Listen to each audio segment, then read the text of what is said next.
We're holding towards the end of Sefer Mishlei. Only have a few weeks left. The second half of Perek Chav Zayin, chapter 27, Pasuk Yud Daled. Mevarech re'eu bekol gadol, baboker hashkem kilalat echashev lo. As it translates over here, he who blesses his friend in a loud voice early every morning, it shall be considered a curse for him. It sounds strange. What's wrong with blessing one's friend, wishing him the best? What he really means over here is that one has to be careful even with something called Lashon Tov, a good tongue. A good tongue meaning you praise and you say good things about someone that was very kind to you, invited you over, helped you out. If you talk too much about the goodness of an individual, what's going to happen is you're going to be inviting all sorts of people to that individual's home. Many people are going to want to get, his help. Oh, he's a good Bal Machnis Orchim, he has guests over, people will take advantage of him and not stay one night, but stay a whole week.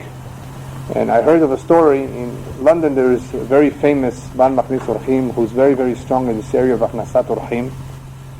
And he's a very modest individual. I think he has a travel agency. But he's very, very strong in this mitzvah. And many shalichim stay there. And many people, when they come there, they don't even know who he is. All they know is that they can have a bed, where to stay, meals. I am told, this is years ago, I don't know what's going on today, that his wife and daughters help out in the kitchen. The whole day they're cooking for all the people that are coming, streaming in all the time. All sorts of people. Not only Mishlei, people that need a place to stay for the night. There was one individual who happened to be there for quite a bit of time, maybe 2 weeks or so. And he goes over to the owner of the house, not knowing that this was the owner. By the way, do you know how long I can stay here? So he says, well, I've been here longer than you and nobody ever told me to leave.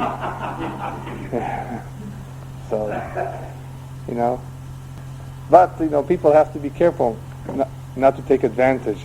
And that's what he says over here, that if you talk too loud or talk too much about the kindness and goodness, if you talk too much about the goodness or kindness of another individual, then it may hurt that individual, that host, who was trying to do the mitzvah. So be careful with that too.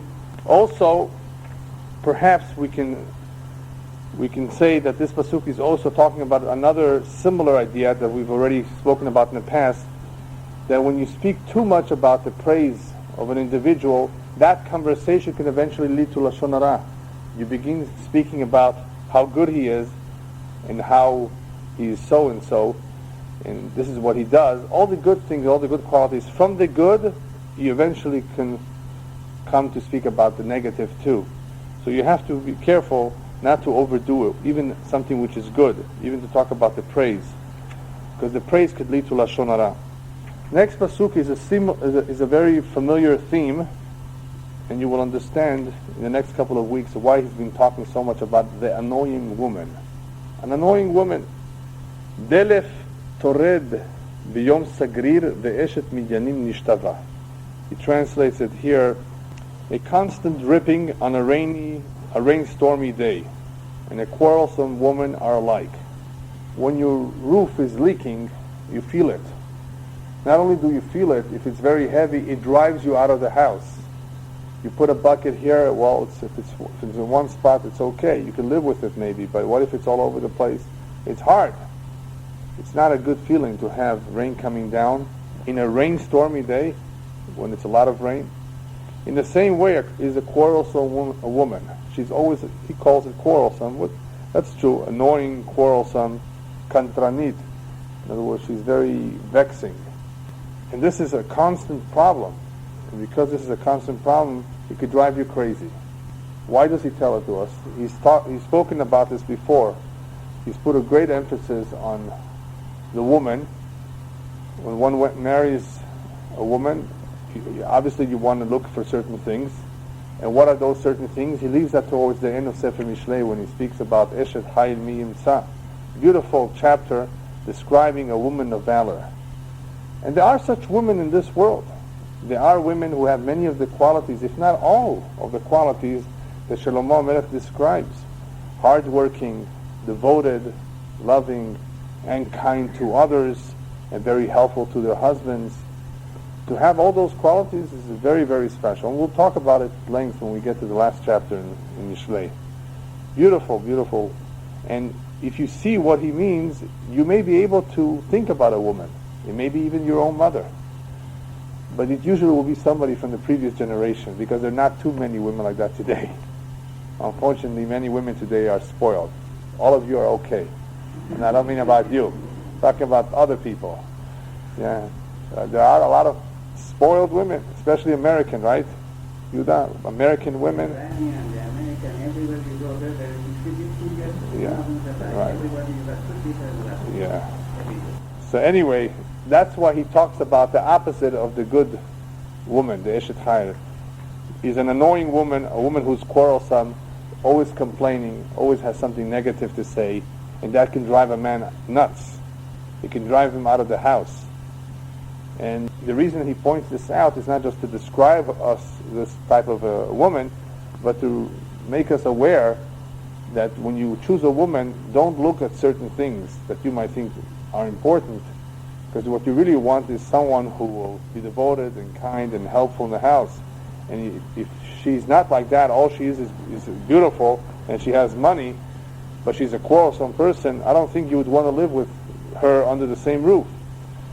So that's why he points out that a woman, it's not another individual who you see once a day, once a week, under the same roof a whole day. Some people, would like to retire. But what happens when they come home is that they see what it's like living with their wife. They've been for 30, 35 years, from 8 to 5, they've been working. They didn't taste what she's really like. And now to be in the same house with this woman the whole day, they are forced to go back to work. Yeah, a lot of people have told this to me. They're forced to go back out of retirement, go back to work only because they don't want to be in the house. They have a difficult relationship. So anyway, so when we get to Eshet Chayil, you will understand that there are all types of individuals in this world, and of course the woman makes the home, and it's definitely a beracha. If one has a peaceful home, a harmonious home, it does not only depend on the woman, of course it depends on the husband too. But it makes a big difference who this woman is. In continuing to talk about this annoying woman, difficult woman, he says, the next pasuk reads, Tzofenea tzafan ruach v'shemen yemino yikra. He who guards her guards the wind. Can you catch the wind? You can't catch the wind. And he calls the oil of his right hand. It's a little bit of a difficult pasuk. But what he's trying to say, in the same way that you cannot catch or guard the wind, you cannot hold it back, in the same way that you cannot hide. If you smeared yourself with oil that has a good smell, it will smell. You put yourself a little bit of fragrant oil, a little bit of perfume, people will be able to know that. People will be able to detect it. One who has such a woman in his house, it's going to be very difficult to hide, because she will not be just annoying in the house. Her nature will come out in the open. People will find out about it, and probably they will feel sorry for this guy. This is the one who he has to live with. A lot of people perhaps have the question when they read this, well, why doesn't he just divorce her? The Gemara does say that the cure for a bad woman is to divorce, but not everybody can get a divorce. When the children are very small, it may not be in the best interest of the children, especially if she's okay with the kids. Just the two of them are having a hard time. When two people are having a hard time, you do need to consider what's in the best interest of the children, not just of yourself. Or if he had promised her a big ketuvah, and he can't afford it, to pay her off, so he has to live with her under the same roof, because he can't afford to divorce her. Today in the United States, no fault divorce. Yeah, but what happened? But here, as you know, you have to split 50-50. And some people don't want to split 50-50. It could be greedy or whatever. It's a greed. Yeah, well, yeah, it could be. And that's why they're stuck, with this situation. I guess if it was up to other people, they would just run away. He'd just take the money and leave me alone, right? Yeah. That might be the right thing to do. But depending on the circumstances, it's not always easy. That's why you see people suffering quietly. But he says even though they're suffering quietly, it's obvious to others. Such a woman stands out. Even on the outside, people are aware of it. Yes. Annoying, quarrelsome, giving the husband a hard time just about everything. The Gemara even describes a situation where there was once a woman, the wife of a big rabbi. If he asked her to make beans for dinner, she would make him pasta. Just an example. If he asked for pasta, she would make him beans. Just the exact opposite of what he asked. The son, after a while, figured it out. And he had an idea. Next time his father asks for beans, he's going to go over to his mother and he's going to, Daddy asked for pasta. So she would make beans. When the husband finally saw what had happened, he said, wait a minute, she didn't do the opposite of what I had asked. He realized that it was his son. He went over to his son. He didn't get mad at him, but he says, you know what? Midvar sheket el-haq. You have to be careful with lying. You have to be honest. You have to tell her the truth. Can't, even though I know you did it for my honor, but let her be. Let her be what she is. I don't know if it was this rabbi or another rabbi. I think it was this rabbi who always used to buy his wife gifts when he was away on a trip. And his friends, the rabbi's friends, asked, you buy her gifts? She gives you such a hard time. She's so bad to you. She's not nice. He says, "Dayenu shemegadlot et banenu umatzilot otanu min hachet." Thank God that at least these women, even though they're not so nice and not so good and not so devoted, but at least they raise our children and they spare us from sin. In other words, if you can find something good in what they do, be happy for that. Doesn't she deserve a gift from time to time? Whenever I learned this Gemara, I always wonder, with all these gifts that he had given her, didn't it change her? Well, apparently, some people have a nature that is very difficult to control, and they see things differently. If they're very negative, or they have some psychological problem, and you have to be patient with them. They're not wicked necessarily. You just need to be patient with their personality. Yeah. It is not possible that the will of God wants to punish him. There are times, of course, when a person lands with a woman, and that woman gives him a very thorough tikkun. Very thorough tikkun. Yeah. He really learns a lot. He learns a big lesson. Yeah, of course, this could happen. She's not his true soulmate. She's nothing like him. On the contrary, she's completely kenegdo. Instead of being an ezer, instead of being a help, she opposes him. Rabbis also tell us, even though it's a different subject, that the woman is a tool in the hands of Hashem. If she opposes him, he should think perhaps he did something wrong today. Why is she all of a sudden against me? Why is she looking at me this way? What did I do wrong? Maybe this is a message from Hashem. Hashem uses the woman sometimes in a way to oppose her husband, to let him know he did something wrong. But usually, anybody who behaves himself and has married his soulmate should have an easy relationship. On condition, of course, that the two individuals behave like decent human beings, meaning they respect each other and they do for each other. But people who are selfish are always going to have a hard time even with their true soulmate. They marry their soulmate, the best match, but one of the two or the two are selfish. Or one is an alcoholic, or he's a drug addict, or he's a gambler. Then what are you going to do? It's tough. And some women are so righteous that even if their husbands are not good, but they're nice to them. They live with that, they do everything for them, and they really deserve a lot of credit. You were going to ask something? Yeah. Yeah, it's just that he was in the mood. He may have had pasta the other day and he wanted something different. Yeah. Anyway.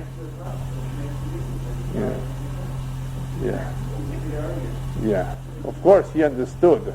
On his level, he understood that everything is min hashamayim. But he didn't understand, why she was opposing him in everything that he asked for. He didn't, but he obviously realized that everything is min hashamayim. Yes. Why would Shlomo know that? He realized all these concepts. Why would he take 1,000 wives like that? Why would he take so many women if he realizes this? He's conditioned our marriage. Because he was doing an experiment that he wanted to share with us the results. You know. You know. Yeah. No. The real reason is that one of the reasons is that he wanted to bring them closer to Judaism. You know, he had a lot of influence over the entire region, and by marrying the various women from the various nations, you know, perhaps he would be able to exert better control. That's one of the explanations given. But what he did was not 100% acceptable. It was definitely not compatible with what the Torah says, and the Chachamim were very disappointed that he did that. Yes, that's a good question. Why does Shlomo Melech pick on the woman, the annoying woman, and not the annoying man? Anybody want to suggest? What? No. Actually, the answer is Shlomo Melech does talk about many individuals, men, who are kselim, who are fools, who are evilim, who are wicked. He talks about the various individuals, men too, that have all sorts of problems.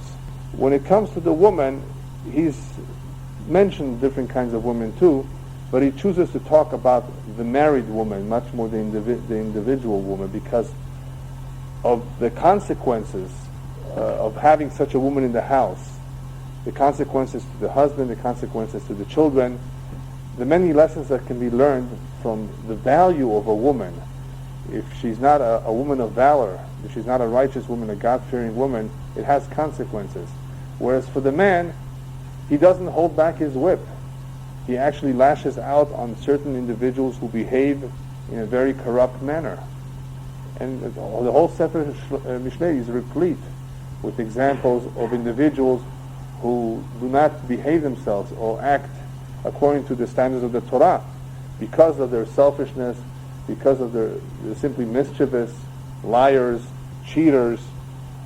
So there's a lot of men out there. Actually, he picks more on the men if you start counting than he picks on the women, because there are many characteristics, even though those characteristics can be shared by men and women, liars, cheaters, and the like. He describes the men as being as such, because they are the ones who are usually working, they are the ones who are usually in business. So that's, I think, the simple answer to your question.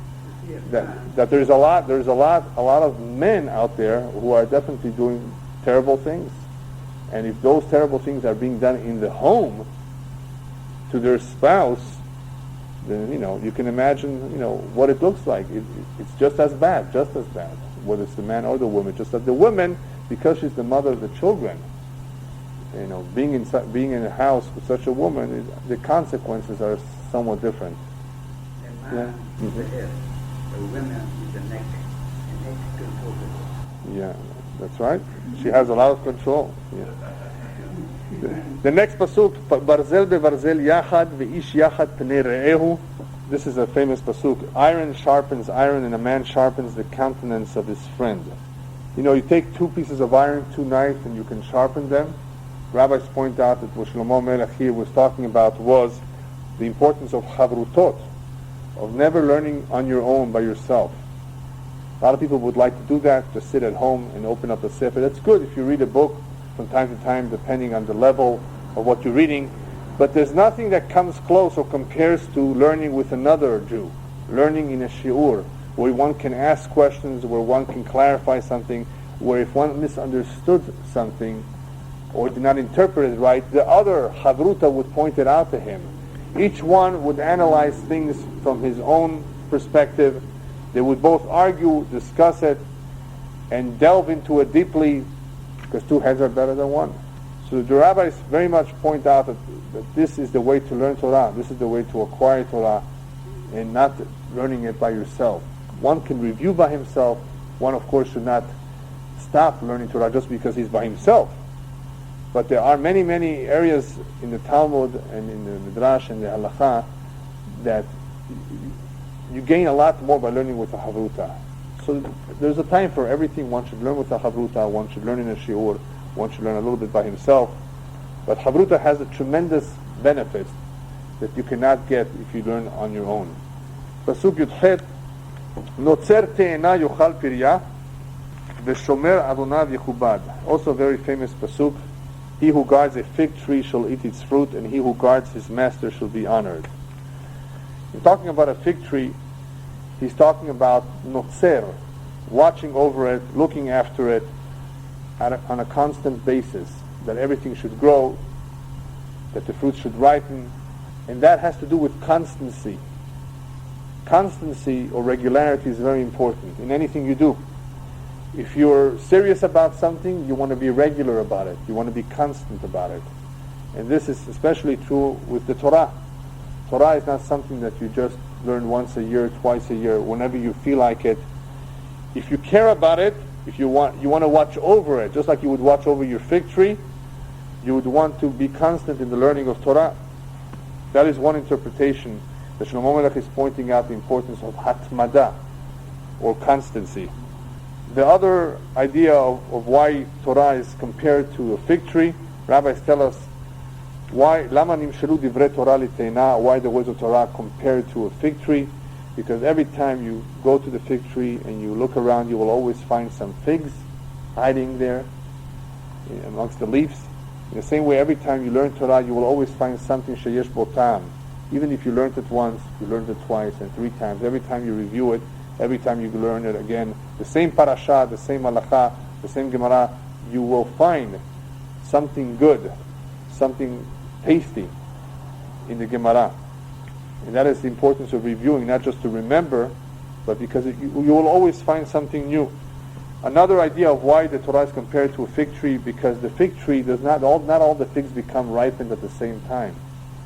In the same way, a person cannot fully grasp the Torah the first time around that he has learned it. He may have to learn it more than once until he has fully grasped the concepts of the Torah. And also, since not all the figs ripen at the same time, the same is true with the Torah. Divrei HaTorah, the words of the Torah, need to be picked every single day. You cannot just pick everything and learn everything at once. You have to learn things slowly, as they ripen, as you understand them, and then continue on from that which is easy to that which is more difficult.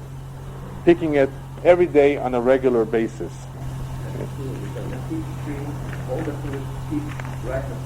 Pretty much, sure. Yeah. And now we've come to one of the most interesting pasukim in Mishlei. I say interesting because everything is important, so I use the word interesting. Shlomo Melech in Mishlei reveals to us a lot of his experience with human beings. And one of the most interesting things about human beings is how certain human beings get along with certain human beings and others don't get along very well. Some people are compatible, some people are attracted, some people are not attracted, some people like each other, some people don't like each other. And he touches a little bit about this subject. And he tells us in the following pasuk, Kamayim panim lapanim ken lev ha'adam la'adam. As in water face answers to face, so is the heart of a man to a man. If you just read the words, read the translation, you will not understand what he's talking about. But what he's talking about is, when you look at the water, you will see your reflection. You will move your head, you will see the movement of your head in the water. The water acts like a mirror. In the same way that the water acts like a mirror, where one can see his face, if you want to know what your friend thinks of you or how he feels towards you, just look in your own heart. And how do you feel towards them? They feel exactly towards you. Now, we're not talking about a casual encounter. We're not talking about two individuals that know each other superficially. And we're not talking about two individuals who know themselves just for a week or two. Because then there may be impressions, wrong impressions too. We're talking about two friends, two individuals that know each other for quite a while. Even though rabbis tell us, "En adam yodea ma shebelibo shel chavero," one can never know what is going on deep down in the heart of his friend, because you cannot read his heart. What is going on in his thoughts? What is going on in his heart? But when it comes to feelings, this is very, very reliable indicator of what this man or this woman feels towards you, depending on what you feel towards them and what you think. So if Reuven likes Shimon, Shimon likes Reuven. If Leah likes Sarah, Sarah likes Leah. If one does not like or doesn't really feel good in the company of another individual, that other person also doesn't think too highly and wouldn't care to be in the company of this individual, unless of course he wants his money, right? They pretty much feel the same about each other. Now, I've explained this concept in the past. It is possible for two people to feel similar about each other, but one of them goes more out of his way to do for the other. Husband and wife, they both like each other. They really do. But the wife, does a lot more for the husband. It doesn't mean that the husband doesn't love her. He still likes her. He may not be as expressive. Some men are more expressive than others. Everybody celebrates birthdays differently. Some people do it with balloons. Some people do it with a nice poetic card. Others with a nice cake with candles on it. Others by going out to a restaurant. Then there's those, of course, who don't say anything. Well, it depends. If the wife doesn't mind, if birthdays are not important, they don't even talk about it. But what if one very much cares about it and the other one doesn't care? Is that indicative that he doesn't like her? Not really. Not always. He's just not used to it. He was never taught that the birthdays are important where he grew up. He has to be taught, this is important to your wife. Make sure you buy her something. Make sure at least you mention it. Make sure you give her a big hug or do something that she likes. If it's possible, of course. It's not always possible, depending on the situation, to be as expressive as you'd like to be at all times. But some people are more expressive than others. If the two are just as expressive, then it's beautiful. If one is more than the other, then one may feel, well, I do so much for him or for her, and I don't see any reciprocation. It doesn't mean that the other person doesn't like you. Whatever you feel towards the person, deep down, whatever you feel towards them, that is exactly the way the other person feels towards you. And you should therefore rest assured and not have any feelings of doubt that the other person does not like you when you like him so much. You were going to ask something first. Well, Yeah. Yeah, when you're talking about that the other way about you're talking about superficially of like individual. Right. But what about like where you were dealing with, let's say one friend has a bad temper, so the other friend is sort of. I'm not sure I understand what you're saying. There is a story where I think I mentioned it maybe a week or two ago, where one individual had a PhD, a very intellectual, very smart individual. His best friend was a high school dropout. Failed. Nobody could understand why they were best friends. And the answer to that is in astrology, of course. There's a certain compatibility and attraction between two people that nobody on the outside can understand what these two have in common sometimes. See, there's a lot of occasions where people get together and you can see this table, only doctors are sitting there. Because what they have in common is medicine. Lawyers here, rabbis there. It doesn't make sense to put a lawyer with a taxi driver right in the same table. What are they going to talk about? Right? So people try to accommodate seating arrangements based on certain, commonalities. But does that mean that they're going to be friends? No, they just have something in common. But you could have a lawyer who's best of friends with somebody who's a gabbai in a bet knesset, the shamash, the lowest person. He likes him. They very much like each other. Because they're going to have the exact same feelings towards each other. They may not have too much to talk about on a regular basis, right? Because one is on a higher level, one is on a lower. But that's okay. When people like each other, they don't even have to talk. They can sit and just enjoy being in the company of the other. They can eat together and enjoy it very, very much. Some people, the only connection between them is the communication. They're very good in communicating with each other, talking to each other about whatever subject. But the feelings are not as strong.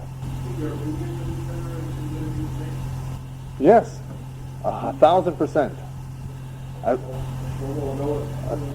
It's a proven thing. Whatever you now you can a man can be infatuated with a woman because he has strong feelings and she doesn't care about him. Created a bond between themselves. Just from a distance, he is infatuated. He thinks he likes her. He's really physically attracted. There's something in the chemistry. in the biology there, but it's not true. It's not deep love. It's not even friendship. We're not talking about that, because that's misleading. We're talking about two individuals who have gotten to know each other, who communicate with each other, who live with, in other words, who live together in the same community. They attend the same school, the same shul. They are aware of each other. They know each other. For a while, you can rest assured that however you feel towards a person, they feel towards you exactly the same way. If you can't stand them, they can't stand you. Now, one can be more severe in, I can't stand her seeing it. There's an expression in Spanish, I can't even see him in a painting. That's, can you imagine? So, some people maybe are more extreme in how much they dislike a person. Some people could be much more extreme about how much they like someone, because their feelings are very, very deep and very possessive and attached. Oy vey boy, if she catches you speaking to another woman. If you're married to a Scorpio, yeah, you're in trouble. A woman Scorpio, that is. Yeah, because I know you're a Scorpio. So, but that, yeah, I can feel it. What about the hospital ready to come over, Rabbi? How can you have any negative feelings towards a person in a very strong way and still fulfill the mitzvah of a hospital ready to come over? All v'ahavta l'recha kamocha means is that you should be as concerned for someone else as you want him to be concerned for you. Be respectful of each other. Visit him when he's sick, just in the same way you want him to visit you. Show respect. You don't like the person. You don't have to be deeply in love. You don't have to go out of your way, because it's impossible. You cannot force a person to like someone. The Torah is not telling you have to love someone. As you said, it's impossible. V'ahavta l'recha kamocha means demonstrate your concern for someone else as much as you want them to be concerned for you. Treat them as an equal, but it doesn't mean ahava the way we understand love. It can also mean, another idea behind the words v'ahavta l'recha kamocha, that it is a great idea that the Torah encourages and the rabbis pointed out. Acquire yourself a friend and be very friendly to him. In other words, do for him the maximum. Because when you do have a deep relationship with at least one individual, then you can tell him everything that's on your mind, everything that bothers you. And if he points out something to you that is wrong, you will listen. You will accept his criticism. So there are many benefits of a true friendship.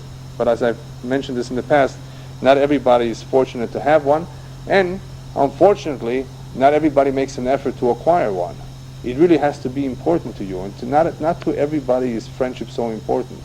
A lot of people claim they have hundreds of friends, but they're not friends at all. Yes? I have a question that I know saying. Right. You said earlier that Dislike, or they're not interested in you. Yeah. You may hate them because of what they did to you, and they may dislike you because they're not interested. So you see, there's a little bit of a difference, but it's the same.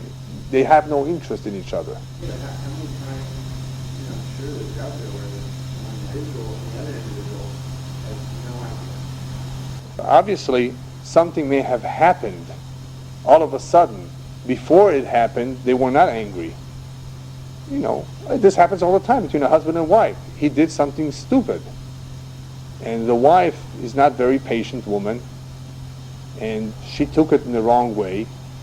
Maybe she even has a temper, and she blows up. Does that mean she doesn't like him? Well, it depends how many times he does it. After a while, if you do many, many silly things, you can spoil a good relationship. How much could you ask of a person to be tolerant, to be forgiving? We're only human beings. So that's why I mentioned somewhat this idea before. A good relationship can go awry, can go, what? Awry. Is that how they pronounce it in Ireland? Yeah, here? Yeah, okay. All right. Anyway, it's spelled A-W-R-Y, regardless of how you pronounce it. Something can go wrong in any good relationship. And if you don't have the knowledge, the intelligence, the skills to repair it, then you can blow it. Many people have done silly things. They have betrayed the trust of their husband, of their wives, of their friend. They've stabbed them in the back. Well, that happens. They've double-crossed them, I think they say it in English. Before that they were fine. People do terrible things. People do silly things. Yeah. And if you don't fix it, and you've made a mistake, and it's a very bad mistake, then you're going to change the opinion or the feelings of that other individual from what it was to something completely different now. Yeah. Why people will not feel the need to talk about this, Rabbi? Isn't it self-evident? If you like someone, he's going to like you. Is it just for security purposes? No, it's not. It's not so self-evident. A lot of people are surprised whenever I talk about this subject.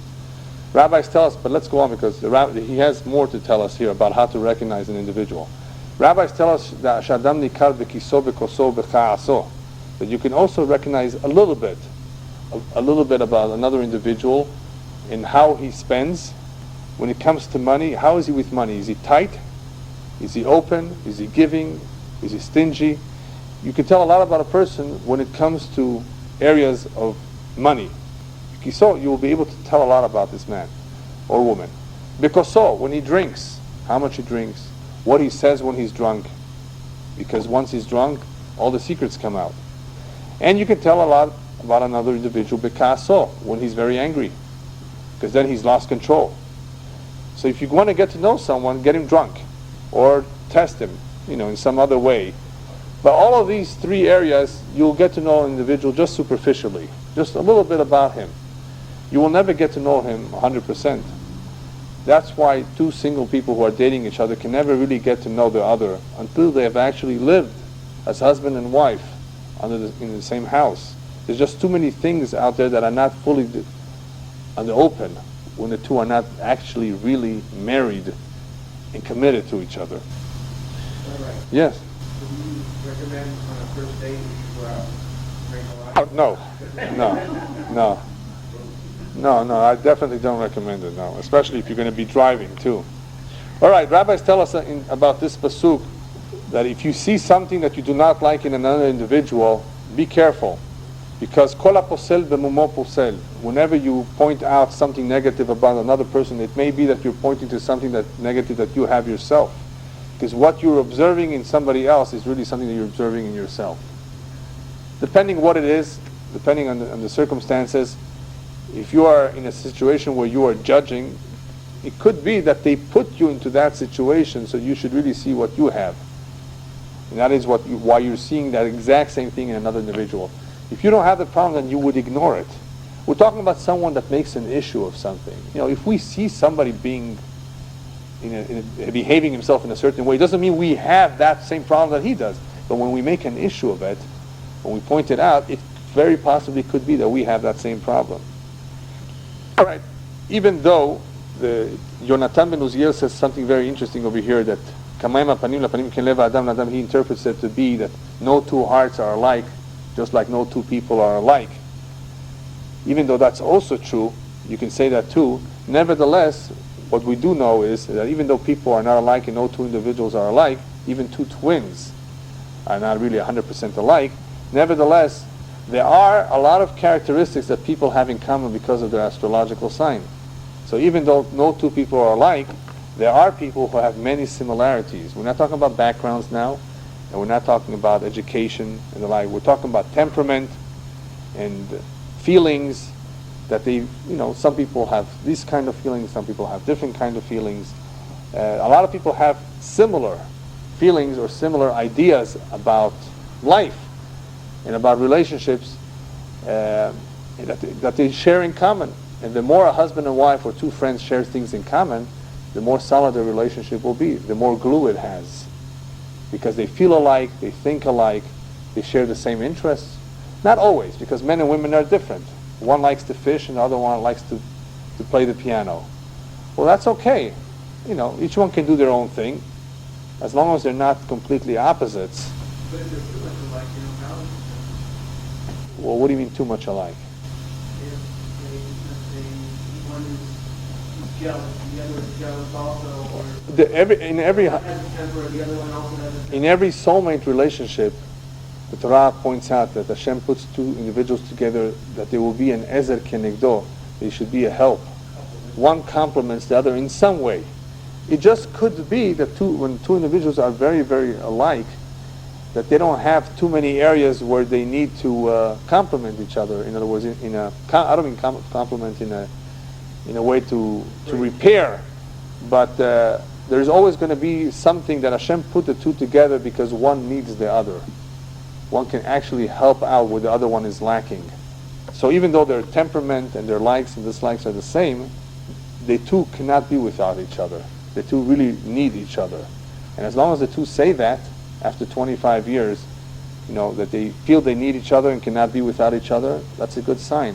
And that is indicative that they're soulmates too. Next pasuk, Sheol va'avado lo tizbana v'nei adam lo tizbana. The grave and Gehenom will not be sated, and the eyes of a man will not be sated. One is never happy, no matter how much money he has. The rabbis tell us. Here we're talking about the hamdah, the desire, the coveting. One who has this weakness of wanting to have everything that his eyes sees will never be happy. This is an individual who will never be happy, no matter how much he has, no matter how much you give him. You can never make him happy because he's a hamdan. He desires. And the reason he compares this to Sheol v'avado, to Gehenom, is because just like the graves can never be filled, you can always bury more and more and more, and they never fill. They never fill up. Sheol, right. You can never satisfy an individual who's a hamdan. Inei hadam, the eyes, whatever the eye sees, he wants, you can never satisfy him. That is why the Rabbi tells us, Kinat tava v'kavod motzim et ha'adam min ha'olam. There are certain things that can drive a person out of this world and out of the next world. The jealousy, the tava, incessant desires, and the pursuit of kavod. Rabbis tell us also, En adam yotzeh min ha'olam v'chatzi ta'avato biyado. A person never will leave this world having had even half of what his eyes desire. In other words, you're never going to have everything that you ever want if you have this problem of chemdah. That is why the rabbis remind us that the best midah is to just be mistapek b'mu'at, is to just be content with the little bit that you have. That is the best cure for chemdah.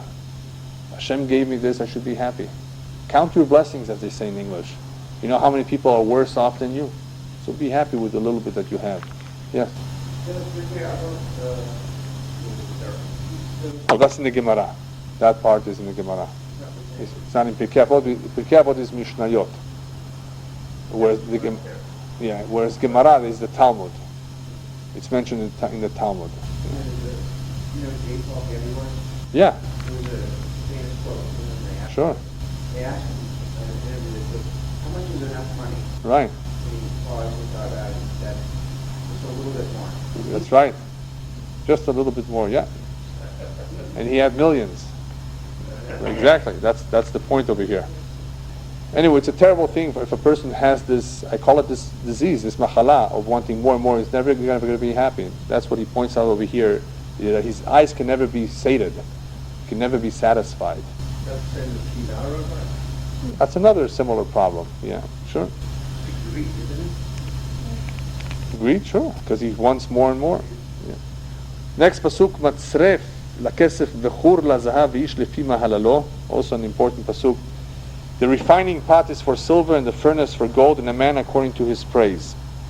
When you refine gold, you refine silver, what happens? You're able to detect or to see the impurities and the pure gold and the pure silver. Through this process of refining, you are able to see what is real and what is not, what is pure and what is not. In the same way, ve'ish lefi me'alalo, and a man also according to his praise.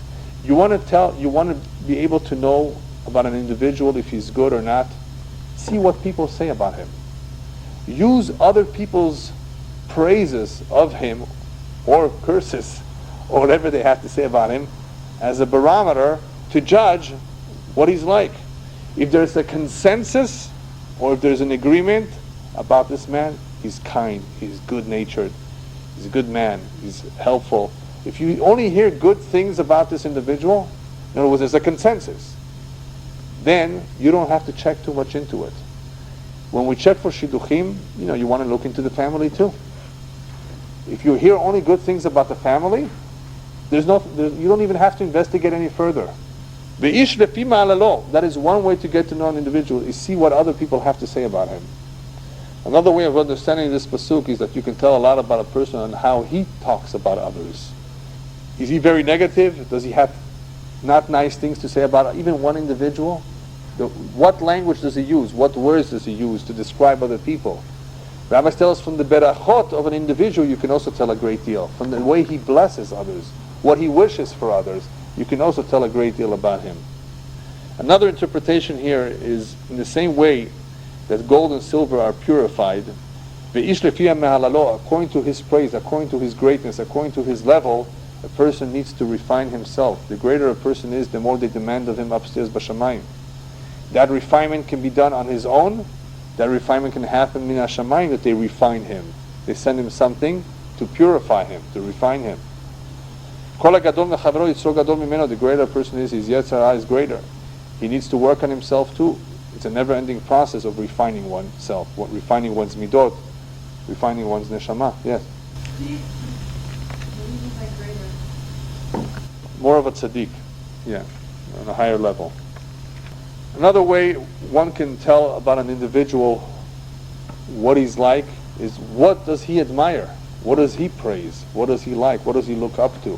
That can also tell you a lot about an individual. Next pasuk, אם תכתוש את האוויל במכתש בתוך חריפות בעלי לא תסור מעליו איוולתו. If you crush the fool in a mortar among grain with a pestle, his folly will not leave him. What is he trying to say? That a fool, a kesil, or in this case it's really not a kesil, he's talking about an evil. An evil is someone who's not really a fool, is much worse than a fool. So I don't know why he translated here as a fool. A kesil is a fool.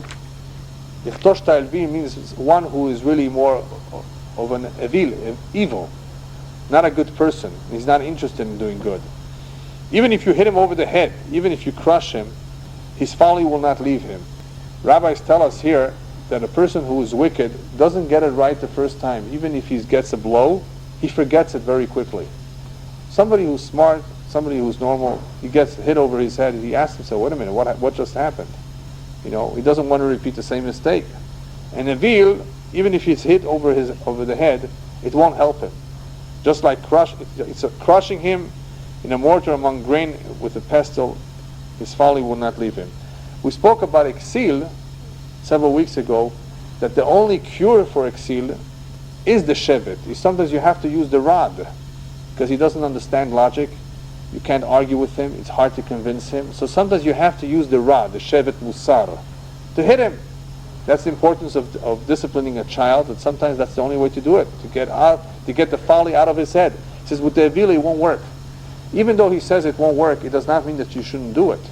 You have to point out his mistakes. You have to let him know he's wrong. Maybe one of these days he will change. But what will make him change? Not your rod and not your speech.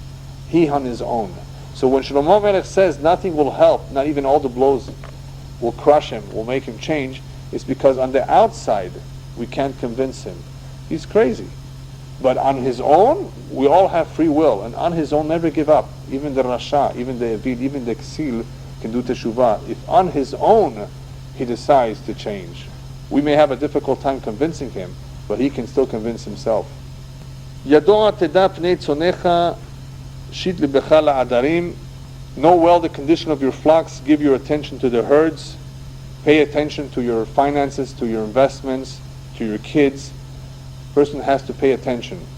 Why? Because the simple reason is because you have to know what's going on. You have to know what's going on with your kids. You have to know what's going on with your herds, with those people that you are controlling. You have to pay attention to your investments because you have to know what to do if a change needs to occur. This is a simple translation, but what is he really talking about? He's talking about our spiritual investments. You've been given money. You've been given a lot of money. What are you going to do with it? How are you going to invest it properly? How are you going to make sure that it lasts even after you leave this world? Why? Because as for the next pasuk, he says, "Ki lo leolam chosin v'imnezel ledor dor." For riches are not forever, neither is a crown for generation. Money doesn't last forever. So what are you going to do that's going to remain forever even after you leave this world? If a person is kind to the poor, if a person does chesed, if a person sets up a gemach, in other words a fund, even after he leaves this world, the fund is generating mitzvot and credits and merits for him. In other words, be smart while you still have control of the money. Remember that you won't always have control. Ki lo le'olam chosen. Wealth is not forever. So what are you going to do that this wealth should endure? You're going to think of how to invest so that you should be able to reap spiritual credit, not just interest from the bank. So think about your investment in a spiritual way, that it should last even after you leave this world. When the hay is carried away and the grass is visible and the grasses of the mountains have been gathered. Here he's talking about saving for a rainy day. In other words, sometimes you don't see the grass. Sometimes you see it. It all depends. Sometimes the snow covers it. Sometimes you will see the desha, the grass. And you will be able to gather the grasses of the mountains. What he's trying to say is that if you have it, put it away. There may be a time where you may not be able to see it, where you might need it. Talking about the importance of saving for a rainy day. Now, whenever he says something like that, he's not only talking about money and saving for a rainy day, meaning for whenever there's inflation or whenever you're out of a job. He's talking about tzeidah laderech. A Jew has to always prepare himself tzeidah, food to take for the journey. Which journey? For the olam haba. What is he going to take with him when he leaves this world? Yeah, everything else is left behind. So prepare yourself while you have it, so that when you will need it. When will you need it most? Later on. There will be lambs for your clothing, and he-goats are the worth of the field. Here he's talking about that a person should put away in this world so that he should have later on in the world to come. How will he put away? By giving to those who need it. When you give it to those who need it, when you will need it, you will have it. In other words, that which a person thinks he's giving away, he doesn't have it anymore. In reality, he is keeping it for himself, for when he will need it. In other words, he will reveal, he will find out that all that he has given away for a good cause, in reality is his. And that's what he says here. There will be lambs for your clothing, and he-goats are the worth of the field, using the language of the agriculture, of the field. In other words, just like you will have, if you invest, you will have more and more of these things that you've preserved. In the same way, if you want to preserve that beracha, not only in this world, you want to have more in this world, but you also want to have the merit of it in the world to come when you really need it, invest in that. That is what the rabbis, that's what the pasuk also says, Valach lefanecha tzidkecha. Your righteousness will go before you. It will accompany you in the world to come. Or as the pasuk in Kohelet says, Shlach lachnecha al pnei hamayim, send your bread upon the water. When you really need it, it's going to come back. Yes? I saw today a word today from the Shkia which are circumcised, which shomer amunis. The first shot is shomer amunis. The real shot is watch your omeins. Your omeins, yeah. The Zohar says that. Yeah. Goy shomer emunim is those who are very careful with answering amen. Yeah. The last pasuk of the perek, v'dei halav izim lelachnecha lelechem betecha v'chaim lena'arotecha, and enough goat milk for your food, for the food of your household, and the sustenance for your maidens. Even though this is a continuation of the previous pesukim, that if you put away in this world, if you do tzedakah in this world, then you will have the benefit of it in the world to come. What it also means is that if you provide for others, you've helped others, Hashem will help you. You will never be lacking. Those who do for others, for the children of others, then their children will not be lacking. As the pasuk says, and we say in Birkat HaMazon, V'lo ra'iti tzadik ne'ezav v'zar'o mevakesh lachem. I do not see a tzaddik completely abandoned and his children wanting for food, hungry for food. One who cares about others, who has done for others, who has helped others, definitely in that merit, HaKadosh Baruch Hu will make sure that his children and his grandchildren, perhaps the zechut of his deeds, will last for many generations to come. B'ezrat Hashem. We see from this that a person, as much as he has an interest in preserving his wealth, his money, his food, his family, in the same way he has to be concerned to preserve his mitzvot. In other words, to have mitzvot, to have the merit in a rainy day. What's a rainy day? After he departs, when he will need it more than anything else. when we reach the Olam HaEmet, the more we have, the more it will help us. And that's why he encourages one to think about these things, that all of those investments, all of those efforts that one has made to give to others, he will eventually see it resurface. He will see all that grass come out when it will be his turn to need it in Olam HaEmet. B'ezrat Hashem.